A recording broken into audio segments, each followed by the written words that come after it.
love my coffee. And I got my coffee machine out, which I brought from Australia. And all I do is I just put a capsule in there, close that, push go, makes me coffee. I usually use 2 of those. And then I put a bit of milk in it, in the microwave for about 40 seconds. And there's your end product. Beautiful.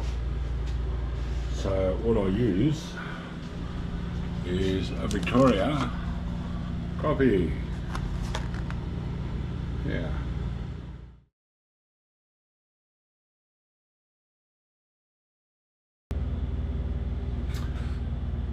G'day everybody. Okay. Just want to have a chat with you all. Hope you're all well. And I just want to say thank you very much for watching. To all my subscribers, it really means a lot to me, and I hope you're enjoying what you're seeing. And from now on, I'll try and interact with you more and talk a bit more about what's going on and what I'm doing.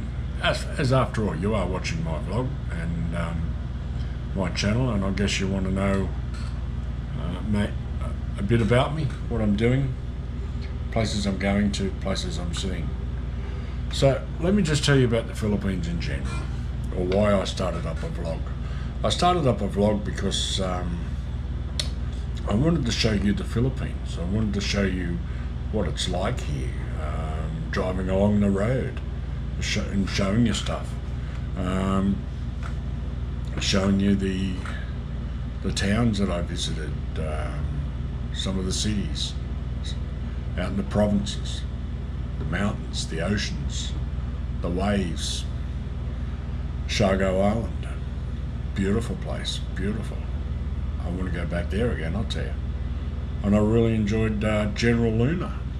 It's a fantastic place to hang out. But yeah, let me just tell you about the Philippines in general. I'm married to a Filipino. Her name is Cecilia, and she's a really, really lovely lady. She looks after me really well. She's my first wife. I've never been married before, and we've been married now for 8 years. Yeah, we got married in 2015, so in October this year it'll be 9 years that we've been married. So yeah, so I met Cecilia in 2014 in Cebu. 2015 we went to Brisbane, Australia, and on the 3rd of October 2015 we got married at South Bank.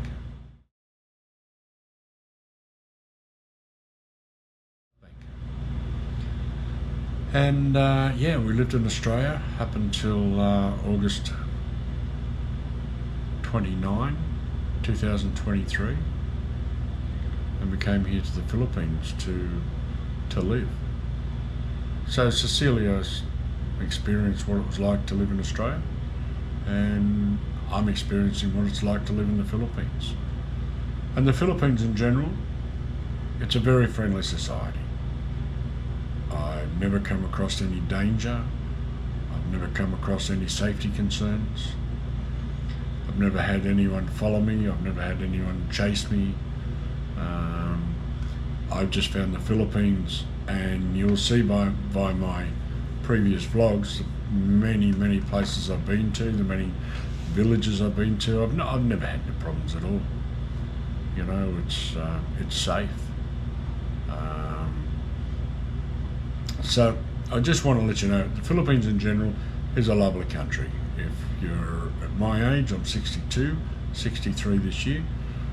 If you're thinking of maybe coming here on a holiday, Mindanao is beautiful. Cebu is beautiful. Dumaguete is beautiful. There's lots of islands you can go to. Boracay, Siargao Island.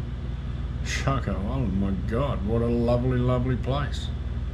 Yeah, and go to General Luna. And there are plenty of places around Siargao Island that you can go surfing at. You don't have to just go to Cloud9 to surf. There's plenty of places you can go, and it won't cost you a fortune. Because while we're in General Luna, I spoke to a lot of tourists, and yeah, even a lot from Australia. And why are they coming here? Because it's cheap. Their dollar goes further. And I know why their dollar goes further. It's because, well, they get paid $12 an hour, or sorry, $12 for the day in Australia. Sorry, $12 a day in Australian money, which is about 445 peso a day. And I really do feel sorry for them. But a lot of Filipinos, or some Filipinos have left to go to Australia and do whatever they want to do. They've left their country to try and earn more money overseas. Whether they come back to their own country and retire, or whether they're investing in the Philippines to retire one day, or maybe they've thought about not coming back here and they're going to live in whatever country they choose to. But I like it here because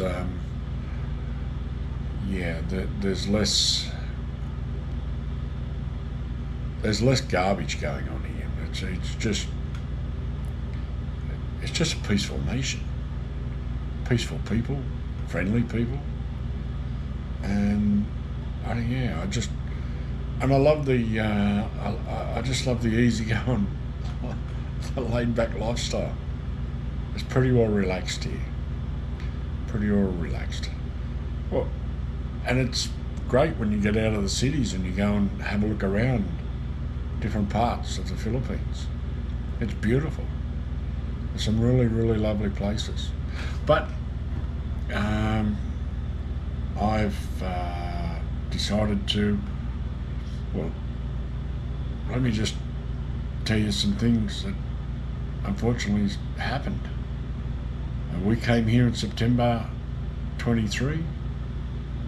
We were supposed to move into a condo, but they told us we couldn't until September 24. So that just sort of mucked us around a bit.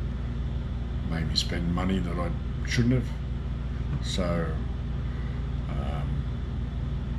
that's another story, a little bit later down the track. But the Philippines in general is a really, really lovely place.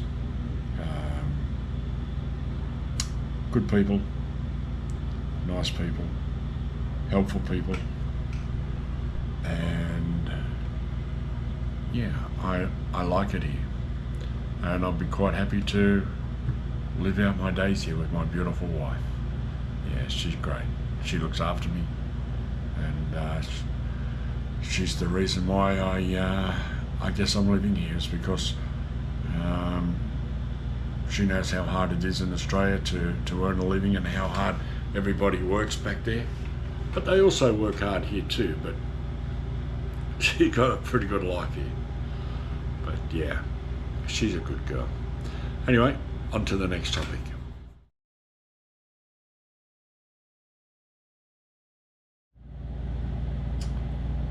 Some nice bread. We've got avocados, we've got mango, bananas, there's something else in there I don't know.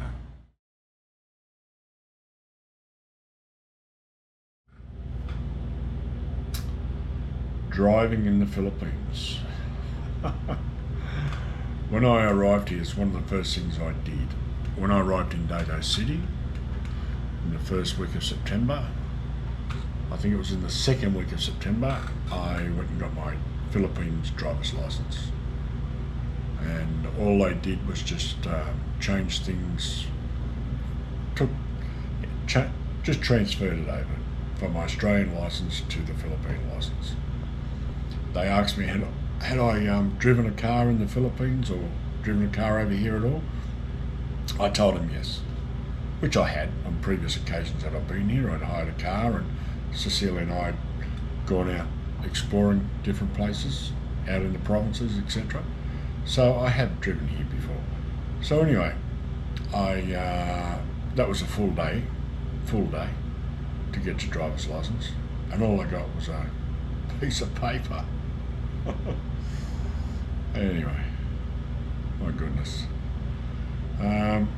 But, you know, living here, you've got to expect the opposite to what you're used to. You may be used to everything being nice, but and working straight away, or getting whatever you want done straight away. Well, here just expect the opposite. So driving a motor car here, it can be a challenge. You're driving defensively. So I've got a Ford Everest. I brought that in Cebu, and I drove that from Cebu back here to Davocity. And we went down to Dalmageddon, across to Dapitan, and then up to Kagan Diora, and then down here to Davocity over a period of time. And it's a good car, comfortable, plenty of room, and I'm just saying that when you're driving here, you have to drive defensively. It's no good, you know. It's okay when you're out on the country roads a bit, you can sort of relax a bit. But, you know, also you've got to watch out for the dogs out in the country too. My goodness, they just lie on the road. It's like, you got to go around them. Gang about 1, 2, 3, 4 of them. See how they just lie on the road and you got to drive around them? Yeah. My goodness, they just lie on the road. It's like, you got to go around them. or, you know, anyway. But here in the cities, yeah, you got to watch out for jeepneys stopping and coming out.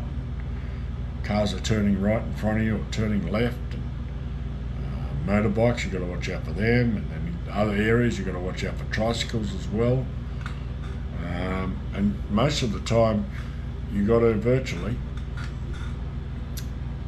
You can't just sit there and be nice. You got to just go for it.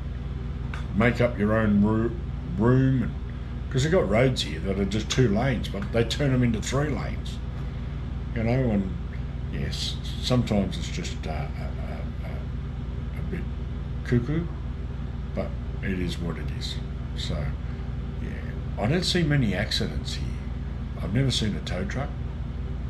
So everybody sort of knows what's got to be done, but you just, yeah, we drive defensively.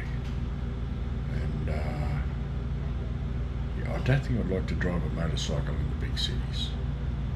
A car I'll be okay with. Look, when I was in General Luna on Shargo Island, we hired a motorbike and we went around the island. That was easy. But yeah, in the big cities, nah, I prefer a car. It seems safer. Yeah, but anyway, look, if you do come and you want to drive and you have a car, drive defensively, because you've got to watch out for everybody. There's people zopping in front of you, or zip here, and yeah, it can be a bit cuckoo sometimes, but yeah, but otherwise it's okay.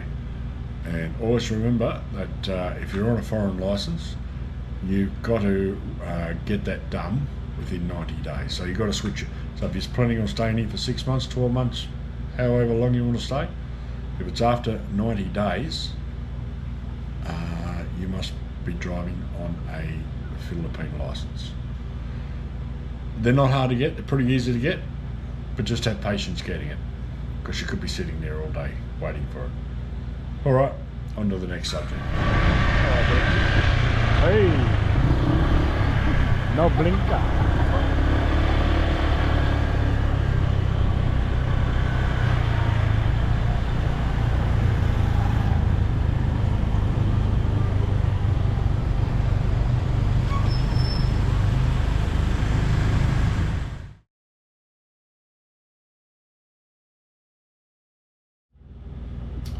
Road rules.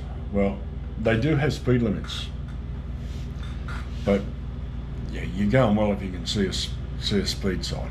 Because in Australia, when I'm driving down the highway, there's speed signs everywhere.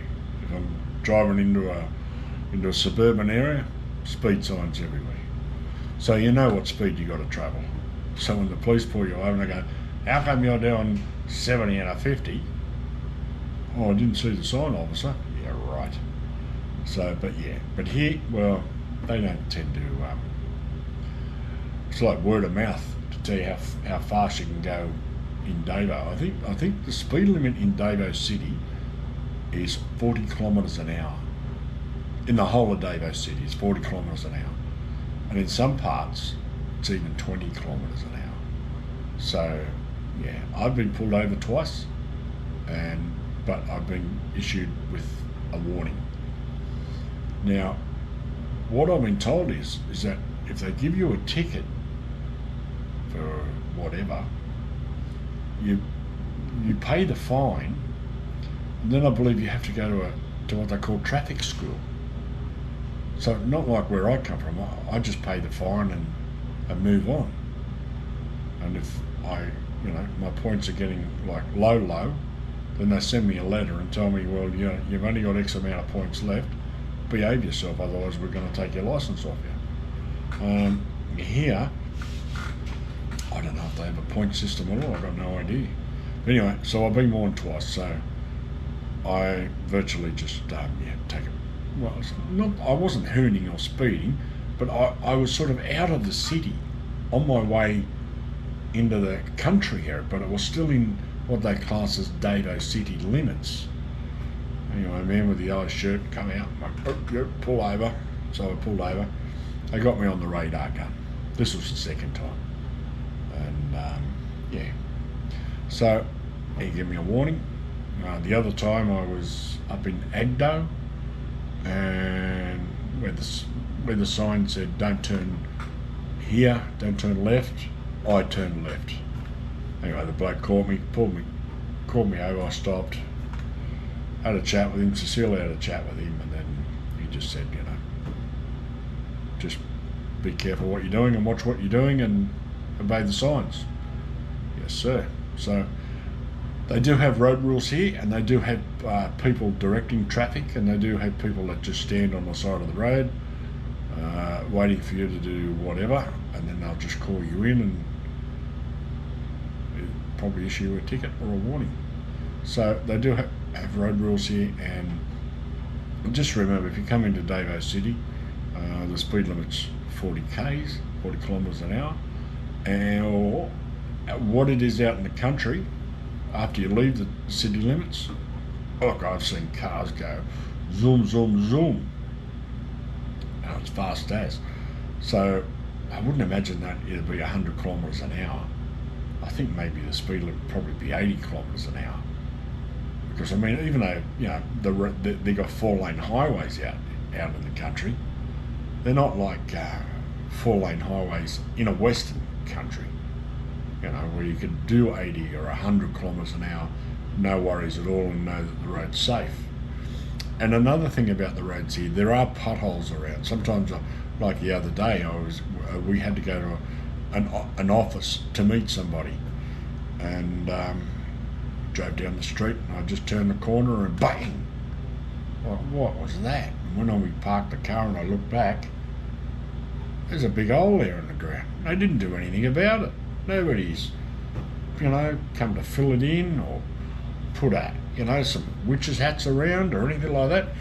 And the silly part is it's on the side of the road. It's on, when you come around the corner. It's like, goodness gracious. So you've really got to watch the road. There are holes in some roads that are probably swallow your car up. And sometimes they don't fix the hole straight away. Sometimes they might just put a like might barricade it off, so everyone's got to sort of try and navigate to get around it. They don't fix things here in a hurry. Yeah. So just be careful of the roads. And I don't drive at night. For the simple reason, the lights in the streets are few and far between. So I try and get off the road by 5 o'clock in the afternoon if I can, no matter where I am. And then that way, I don't have to try and contend with driving in the dark. Because we were coming back from Shargo City, and we were driving down the centre of, say, Mindanao, and we were heading towards Davo City, and we went through San Francisco and on our way to Davao, and the road was shocking, unbelievably shocking. But they'd had a lot of floods down that way, and so that probably ripped the road up. But yeah, the road was shocking. So I would have had to have been driving along there overnight. So just mindful that if you are driving, keep an eye on the roads and what's ahead of you, and always drive defensively.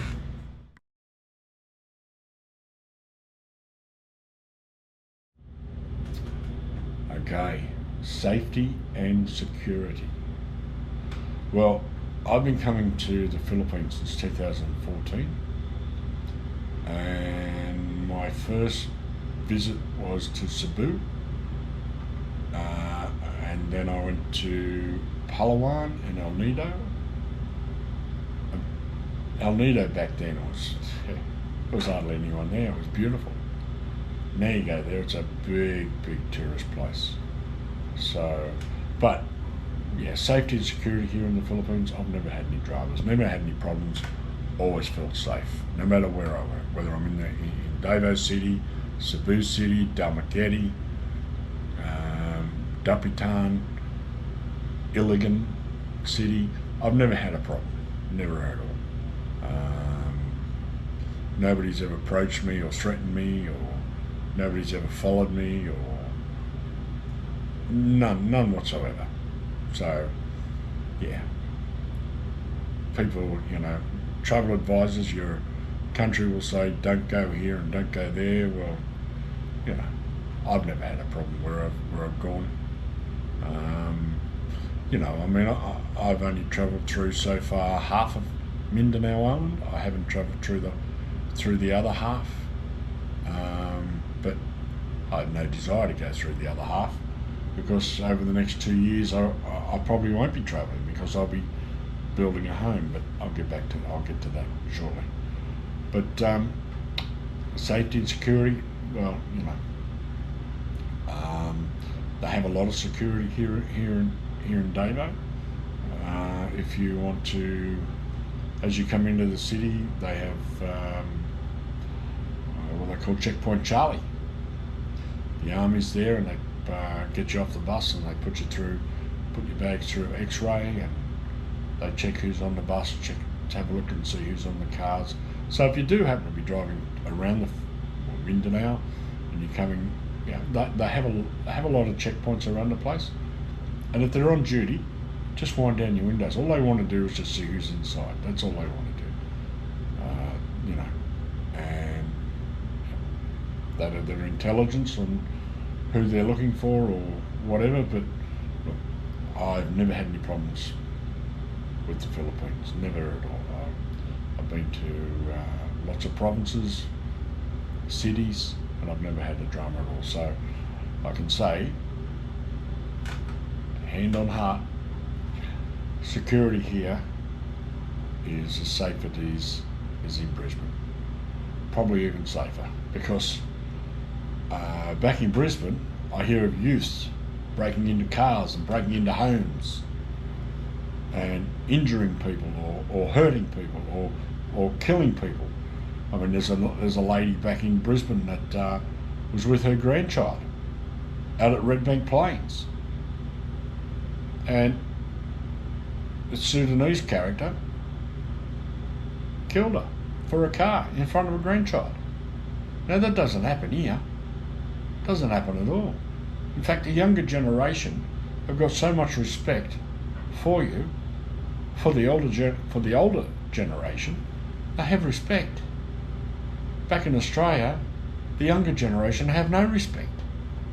Anyway, that's another story for another time. But I just want to let you know that different societies, different cultures, different people, I feel safer here than I do in my own country. And that's a given.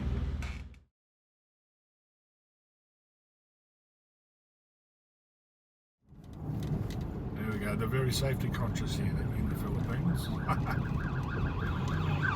All sitting on the truck, away we go, we're off to work. Now, one thing here in the Philippines, you might see a building site. We're in Australia. You need a ticket to enter a building site. You need a pass for this and a pass for that. You've got to have a safety helmet on. You've got to have high vis, work boots, and all that. And plus, on a building site, they get paid a fortune. Here, I don't think they get paid a fortune. But yeah, we sort of don't have. I mean, they do have safety, but not to the extent as they do in other countries. I don't see the workers wearing a high vis shirt. I don't see the workers wearing steel cap safety shoes. Most of them wear thongs. Oh, could you imagine turning up somewhere in Australia with thongs on at a building site? Oh, they think you just got off a cuckoo farm. Anyway, but you also see here, you might see here, a big tipper driving down the road with 10 blokes in the back. He's either taking them home or taking them to work. So you see a lot of things here that have nothing to do with safety at all. They're just trying to get from one point to the other and do it as quick as possible. And yeah, anyway, it's part of what happens. Nobody's getting hurt. I mean, what they're doing here today is what we did in Australia back in the 70s, 80s, and 90s, until the safety people come out and said, "Oh, you can't do that anymore." Then we stopped doing it. But here they're doing it, you know.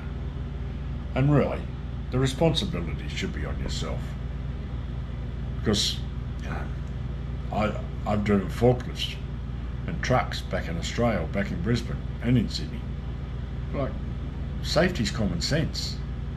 If you see a forklift driver coming your way, you get out of his way. If you see a truck coming your way, you get out of his way. If you see a car coming your way, you get out of his way. You know, common sense. But unfortunately, that's why they had to bring safety issues into Australia, because they lost their common sense. At least here they've still got common sense. But that's the way it is here. So don't be alarmed if you see 10, 15 blokes on the back of a tipper going somewhere. All they're doing is just off to their job site somewhere, or they're on their way home. And you would have seen one of those in my vlogs as well. About I was driving out in the province, and I come across two vehicles, and I filmed them, and it's just what it is. And that's what we probably did back in Australia back in the 70s, 80s and 90s, until all the safety people said, "Oh, you can't do that anymore because you've got no common sense." Well, that's what safety's about, common sense. There we go, they're very safety conscious here in the Philippines. All sitting on the truck, away we go, we're off to work. Oh, we're off to do something. Oh boy.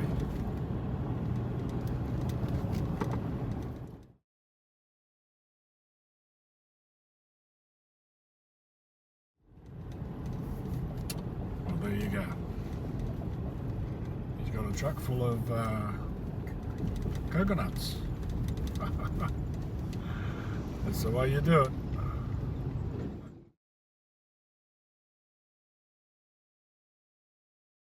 Up there, furthest away with the crane on top, that's a Vida, a Breezer condos. So it's in the Breezer precinct, and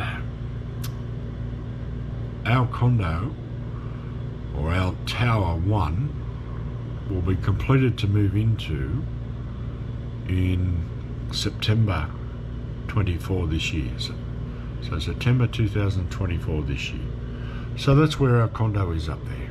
We're on the 23rd floor. It's a 1-bedroom, 1-balcony condo, and it looks out. It's on the other side of where the camera is facing now, and it's got a view of Samal Island and north of up to the airport, etc., Lenang, and out to the mountains that way. So let me tell you what happened. So back in January 23, Cecilia and I were having conversations about a more relaxed lifestyle. We've both been working pretty hard back in Australia, not much time spent enjoying ourselves, mainly working. And working long hours and working hard. So anyway, come May, we had another conversation, and this time we just thought, well, yeah, let's go and try something different. So we thought about coming and living here.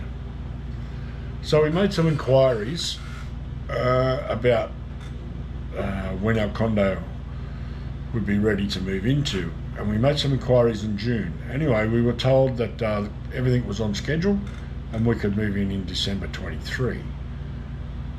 In July 23, that's the year 23, I asked Cecile again just to ask him again, because we were about to give notice at our employment.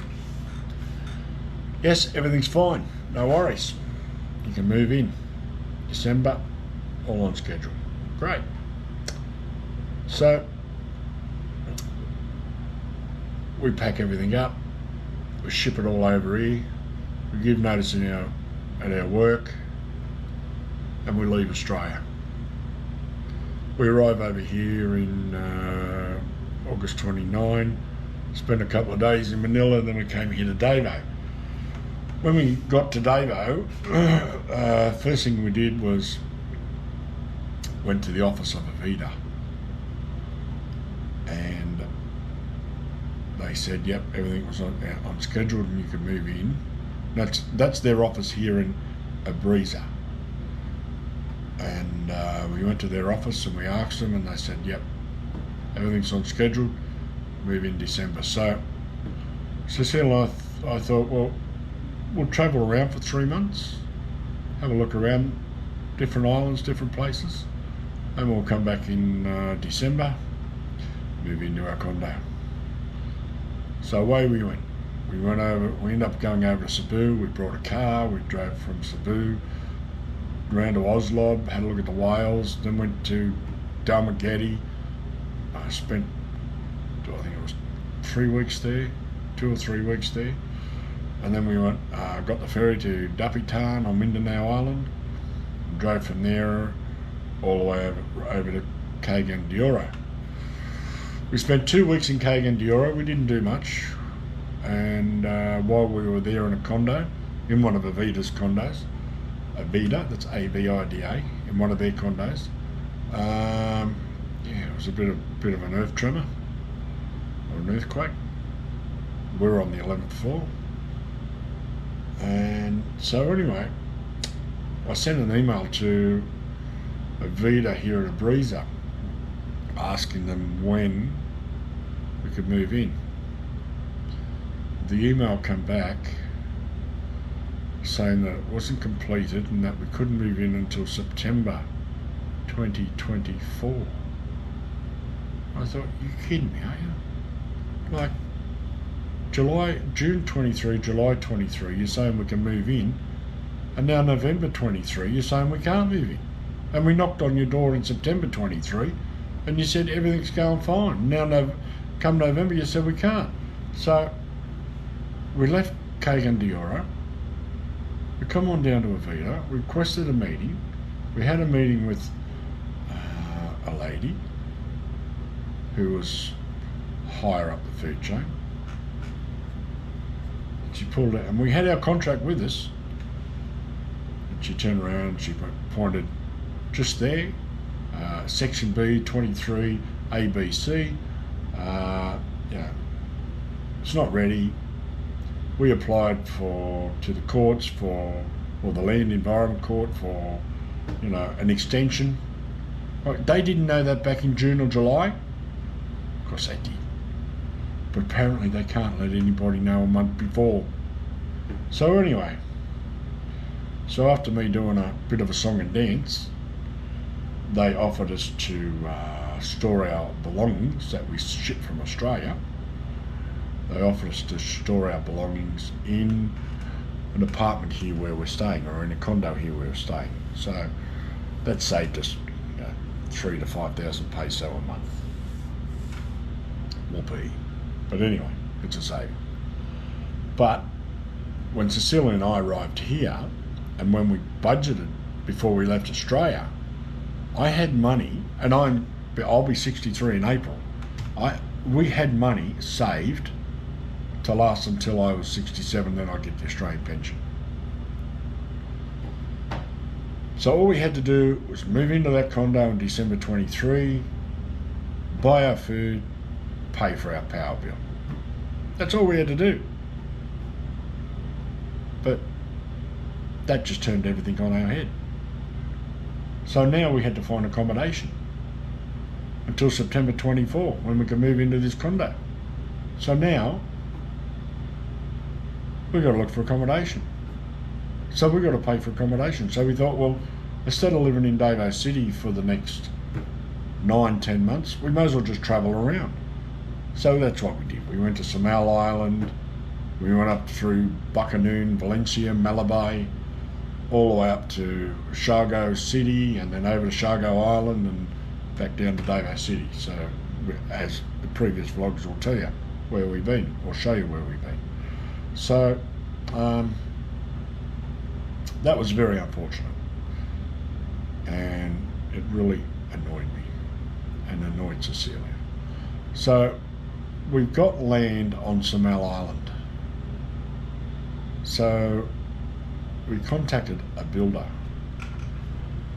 and he gave us plans of a house, 2-story house. Our block of land is 226 square metres.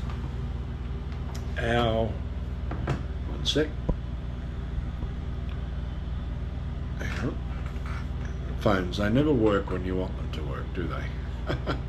Okay, so our block of land is 226 square metres in a gated community on Samal Island. And this is a gated community that you can't just go in and build whatever you like. You put your building plans before the committee or whoever, and then they approve it. And if it's not approved, then you've got to go back and do it again. But anyway, the builder we got knows the ins and outs of where we're building and what we have to do and blah blah blah. So he designed the house for us. And also just want to mention that when the house is built, it will be 100% solar. So we won't be using any outside power whatsoever. It will be fully from the sun.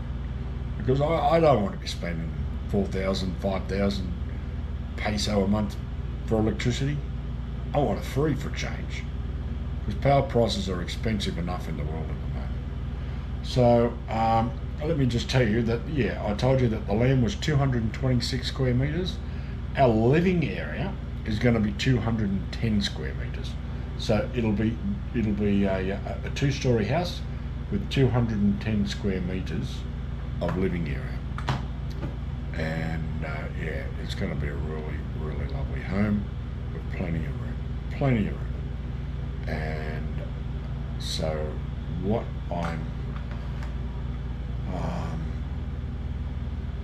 so how we're going to get there is we're going to sell this condo. We're not even going to move into it. We're going to sell it, and we're going to sell land in Cebu, and we're going to put that money together to build our home on Samal Island. And yeah, it'll be a beautiful 2-story home, 100% solar, fully furnished, and very comfortable living. We'll have ceiling fans, air conditioning, and we'll have a balcony where we can. Yeah, so we'll have a balcony where when we have friends come over or people that want to stay, we can go upstairs and we're going to have a dumb waiter. Now, if you don't know what a dumb waiter is, it's like an elevator. So you put all your food, etc., in there, and then you just push the button and it takes it up to the next floor. So nobody will have to carry any food or anything like that, drinks or whatever, upstairs. It'll all be done via the dumb waiter. So yeah, so I'm really looking forward to this house being built, and it will be built over the next 2 years. So if we sell this condo and Cebu land this year, then we can start. Yeah, so we can start in February or March next year and start building a home.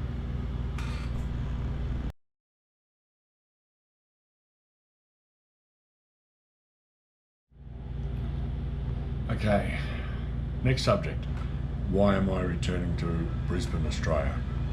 Well, I'm only going there for 7 months till September, and then in September I'll return here.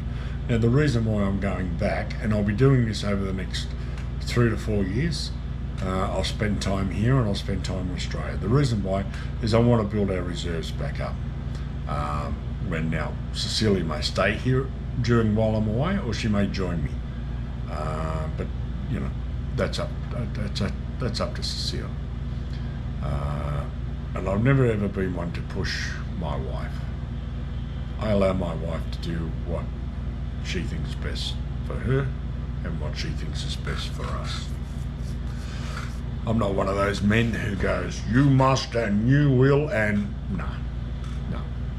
My wife has her own freedom because I trust her 100%, and she trusts me 100%. And I have no desire for anyone else except Cecilia. She's the only one I have desire for, and I love her very much. But it's her decision to stay here.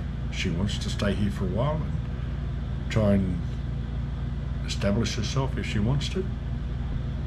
And if she doesn't, then she can join me in Australia at any time. Or she may come back when I go back on my second time. But the reason why I'm leaving the Philippines to go back to Brisbane is because I need to build the reserves back up again.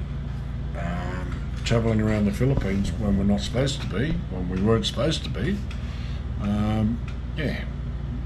sent the cash reserves down a bit. So I'm going to go back and build those reserves back up again over the next three to 4 years. And it's not as though I'll be spending my life there, or a lot of time there. I'll probably spend 6, 7, maybe 8 months there, and then come back here for 3 or 4 months, and then go back and do it again. So I have a financial goal that I want to achieve, and I want this house to get built, and I want it to be very comfortable for both of us.